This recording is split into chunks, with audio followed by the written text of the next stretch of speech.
নমস্কার বন্ধুরা। আজকের গল্পের নাম খারাপ মেয়ে। মৌবনের বাবার ইচ্ছে ছিল মেয়ে ইংলিশে অনার্স নিয়ে পড়াশোনা করুক, কিন্তু মৌবনে যে সোশ্যোলজি নিয়ে পড়বে, কারণ সোশ্যাল ওয়ার্কটা ওর খুব পছন্দের। যাই হোক, মৌবনী এখন কলেজের সেকেন্ড ইয়ারের ছাত্রী, সোশিওলজিতে অনার্স।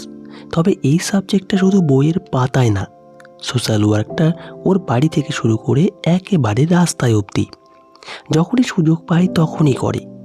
এই যেমন কোনো বুড়ো দাদু বা ঠাকুরমা রাস্তায় পেরোতে পারছে না, তখন মৌবনী তাদের হাত ধরে রাস্তা পার করে দেয়।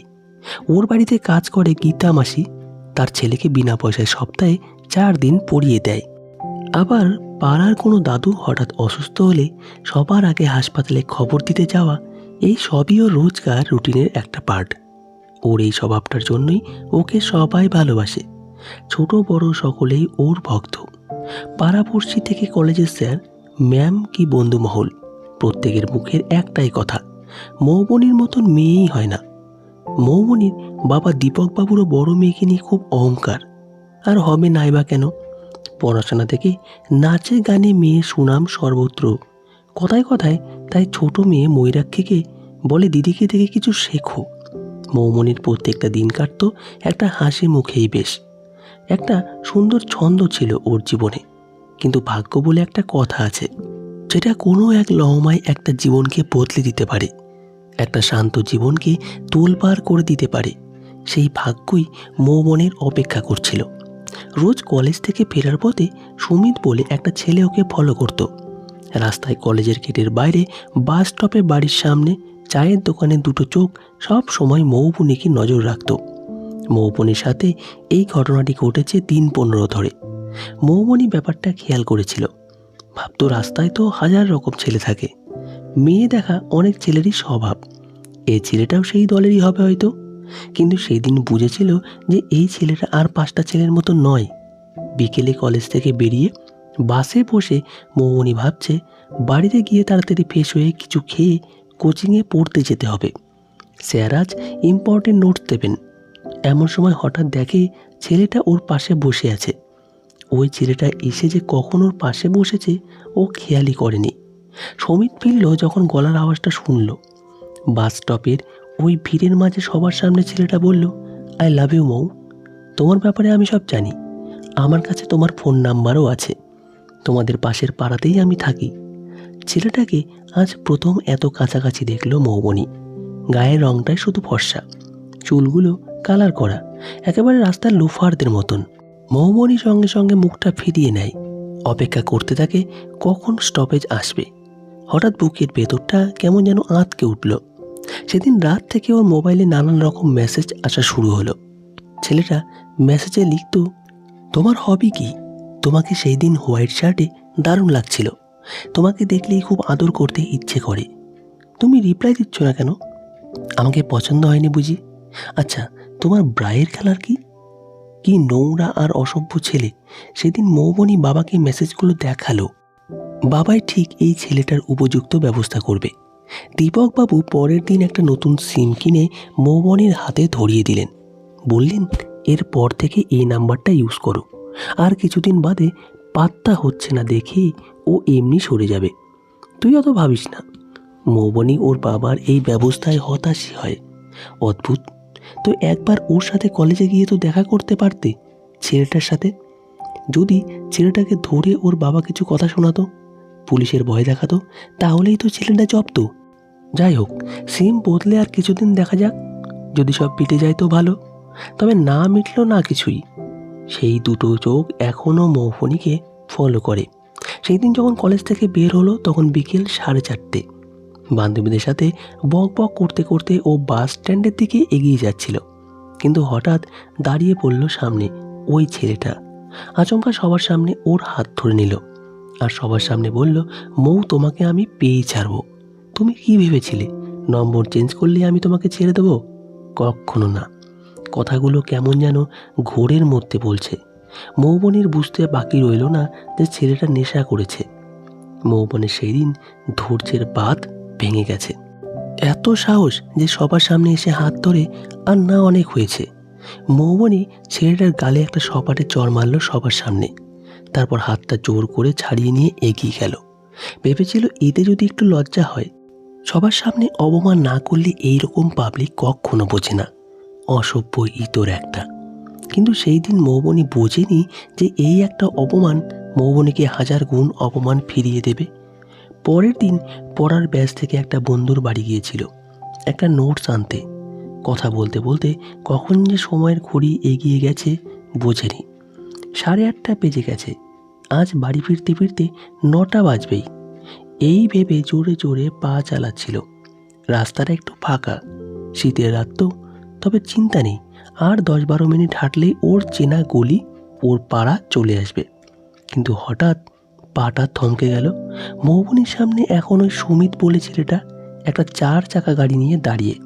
আর ছেলেটাকে দেখে কেমন যেন ভয় ভয় লাগছে। মৌবনির রাস্তাটা তো ফাঁকা, চিৎকার করলেও কেউ আসবে না, তবুও চিৎকার করছিল। কিন্তু ছেলেটা ওকে টেনে গাড়িতে এনে তোলে, আর গাড়ির কাচের জানলা ভেদ করে মৌবনের চিৎকার কারোর কানে পৌঁছায়নি। সেই দিন বুঝলো ও সর্বনাশ ঘনিয়ে এসেছে, আর কিছুতেই আটকাতে পারবে না। ছেলেটা ওকে দূরে অন্ধকার রাস্তা পেরিয়ে একটা ঘরে নিয়ে এসেছে। টালির চালির একটা ছোট ঘর, জানলাগুলো বাইরে থেকে দেওয়া। মৌবনি যেন ভেতর থেকে শেষ হয়ে যাচ্ছে। চিৎকার করবে সেই শক্তিও আর ওর শরীরে নেই। এই সময় ছেলেটা বলল, তোর ভয় নেই, তোকে আমি কিচ্ছু করব না, রেপ করে আমি জেলে যেতে চাই না। কথাটা বলে সুমিত ঘরের দরজাটা বাইরে থেকে তালা বন্ধ করে দিয়ে চলে গেল। তাহলে ওকে এখানে এইভাবে তুলে আনলো কেন? ওর ফোনটা সুমিত কেড়ে নিয়েছে ওর থেকে। মৌবনি বুঝতে পারছে না ও কি করবে। ভীষণ কান্না পাচ্ছে ওর। কাল কি হবে? পরের দিন সূর্যটা মেয়েটার জীবন বদলে দিল। ছেলেটা ওর বিষ ঢেলে দিয়েছে মেয়েটার জীবনে। পরের দিন সুমিত দায়িত্ব নিয়ে মৌবনিকে বাড়ি ছেড়ে দিয়ে এলো। ওর বাড়ির সামনে মানুষের জটলা। পাড়ার একটা জলজান্ত মেয়ে সারা রাত বাড়ি ফেরেনি। সবার তাই খুব চিন্তা। কিন্তু যখন সেই মেয়ে অক্ষত অবস্থায় সুস্থ শরীরে বাড়ির দরজার সামনে এসে দাঁড়ালো, তখন সেই চিন্তাটা প্রশ্ন হয়ে গেল, তাহলে ছেলেটা কে? কাল রাতে কি মৌনি ছেলেটার সাথে ছিল? নিশ্চয়ই ওই ছেলেটার সাথে প্রেমের সম্পর্ক আছে, না হলে কি আর রাত কাটাতে পারে? ছি ছি, মৌবনির পেটে পেটে এত কিছু ছিল, তা তো গুণা করেও টের পায়নি। মৌবনি বুঝেছে আজ সবার আলোচনার বিষয় ও। কেউ ওর কথা শুনবে না, সবাই নিজের মতন করে একটা গল্প সাজিয়ে নিয়েছে। কিন্তু মৌবনির চোখ সেই ভিড়ের মধ্যে ওর বাবাকে খুঁজছে। দেখতেও পেল বাড়ির দরজায় ওর বাবা দাঁড়িয়ে। মৌবনি ভিতরে গিয়ে সব বলে দেবে বাবাকে, কাল রাতে ওকে কিভাবে জোর করে নিয়ে গিয়েছিল সুমিত, ছেলেটা কিভাবে একটা ঘরে আটকে রেখেছিল, সব কিছু। তারপর পুলিশ যা করার করবে। এত সব শুনে নিশ্চয়ই বাবা আর চুপ করে থাকবে না। এসব ভেবেই বাবার সামনে গেল, কিন্তু কিছু বলার আগে বাবা ওকে একটা থাপ্পড় মারল। সবার সামনেই প্রথম ওর বাবা ওর গায়ে হাত তুলল। একটা খারাপ মেয়ে, একটা ছেলের সাথে সারাটা রাত কাটালি, তুই নির্লজ্জে মতো বাড়ি ফিরলি। প্রচণ্ড চিৎকার করে কথাগুলি বললেন দীপকবাবু। বাবার এমন রূপ দেখে স্তম্ভিত হয়ে যায় মৌবনি। মুখে আর কোনো কথা আসছে না। তাহলে সুমিতকে থাপ্পড়টা ফিরিয়ে দিল এইভাবে সবার সামনে। সেই দিন থেকে মৌবনি ঘরবন্দি, বাড়ির কেউ ওর সাথে কথা বলে না, সবার চোখের কাঁটা। আজও মা ওকে বলে মুখ পুরি। বোন বলে, দিদি তোর জন্য স্কুলে এখন সবাই আমাকে নিয়ে কথা বলে, দেখলে মজা করে আমাকে নিয়ে। বাবা বলে, তোর জন্য আজকাল অফিস যেতেও লজ্জা হয়, অসভ্য মেয়ে একটা। মান সম্মান বলে আর কিছুই রইল না। মাথাটা একেবারে মাটির সাথে মিশিয়ে দিল। পাড়ার লোকের কাছে মৌবনি এখন আলোচনার বিষয়। পাশের বাড়ির গীতেন জেঠু বলেন, আরে আমি তো প্রথম থেকে জানতাম মেয়েটা ওই রকম। আমি তোকে একবার পার্কে একটা ছেলের সাথে কথা বলতে দেখেছিলাম। সত্যি দিদি, আগে যদি বুঝতাম আমার মেয়েটাকে কখনোই ওর বাড়িতে নাচ শেখাতে পাঠাতাম না। বলা তো যায় না, সঙ্গ দোষে বড় দোষ। মৌবনি আজ চুপ। ও আর হাসে না, ও শুধু শ্বাস নেয়, ও শুধু খাবার খায়, ও আর বাঁচে না। অদ্ভুত লাগে। এতগুলো লোক যারা ওকে এত বছর ধরে দেখেছে, যারা ওর কথায় কথায় এত সুনাম করত, তাদের মধ্যে একজনও এলো না ওর কাছে একটা প্রশ্ন নিয়ে যে সেই রাতে কী হয়েছিল। মৌ, ওর শরীরে কোনো জোর জবরদস্তির দাগ নেই বলে ওর চরিত্রে দাগ মাঝে মাঝে মনে হয় গলায় দড়ি দিয়ে নিজের সত্যিটা বলে যায়। কিন্তু মরার মতন সাহস ওর মনে নেই। তাই অন্যায় ফাঁসটা লাগলেও ঝুলতে পারে না সিলিং ফ্যানে। এর মধ্যে একদিন দীপকবাবু এসে ফরমান জারি করে বললেন, মৌকে আর এখানে রাখা যাবে না।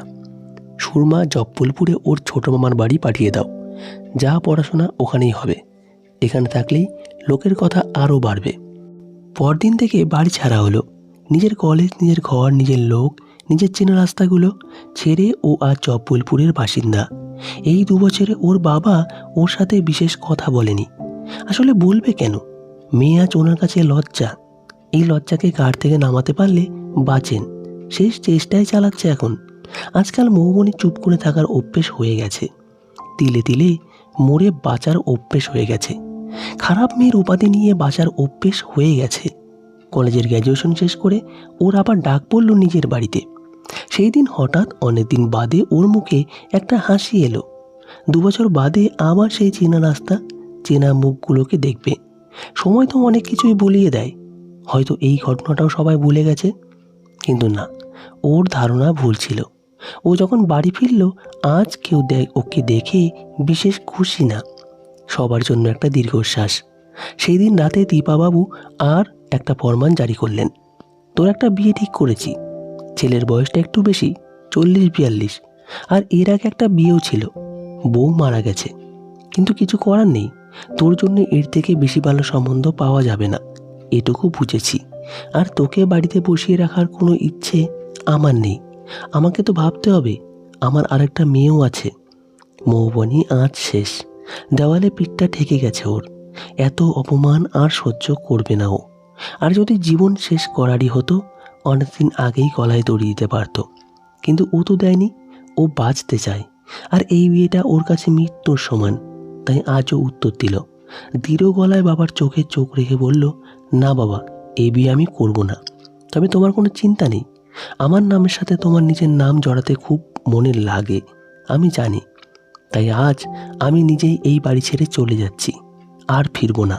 তোমাকে আর নিজেকে আজ মুক্তি দিলাম। তুই এত বড় কথাটা আমার মুখের উপর বলতে পারলি? তুই কি ভেবেছিস তোকে আমি আটকাবো? যা যা, যেখানে দু চোখ যায় চলে যা। 2 দিন বাদে না খেতে পেয়ে আবার এখানেই ফিরে আসবি। মৌবনি নীরবে সেই রাতেই নিজের ব্যাগটা গুছিয়ে নিল। তারপর নিঃশব্দে বাড়ি থেকে বেরিয়ে গেল। মা বোন আটকানোর চেষ্টা করেছিল অনেক, কিন্তু শোনেনি। সেই দিন একলা একটা ব্যাগ আর ওর কিছু জমিয়ে রাখা টাকা নিয়ে রাস্তার মাঝে দাঁড়িয়ে ও একা। ওর কাছে 2টো রাস্তা খোলা। 1, কোনো একটা গাড়ির নিচে নিজেকে পিষিয়ে দেওয়া। আর 2, বাঁচার চেষ্টা করা। প্রথম রাস্তাও যাবে না, কারণ ও কোনোদিন কোনো ভুল করেনি। ও শুধুই পরিস্থিতির শিকার। তাই দ্বিতীয় রাস্তার দিকে পা বাড়ালো। আজ রাতে হয়তো ওকে কোনো বন্ধুর বাড়ি, আত্মীয় বাড়ি আশ্রয় দেবে না। ও তো খারাপ মেয়ে না। দেখো, স্টেশনের ওয়েটিং রুম তো আছেই, ওখানেই নয় কাটিয়ে দেবে সারাটা জীবন। এরপর কেটে গেছে 8টা বছর। একদিন টেলিভিশনে একটা লাইভ টেলিকাস্ট হয়। হেডলাইন, মৌবনি চৌধুরী নামের একজন সাহসী সমাজ সেবিকা 20 জন তরুণীকে দেহ ব্যবসা থেকে বার করে এনেছে আলোর রাস্তায়। সেই দিন ওই পাড়ায় সবার মুখে একটাই কথা, এই মৌবনি সেই মৌবনি না? মুখটা তো খুব চেনা চেনা লাগছে। আগের থেকেও বেশি সুন্দর হয়েছে না দেখতে?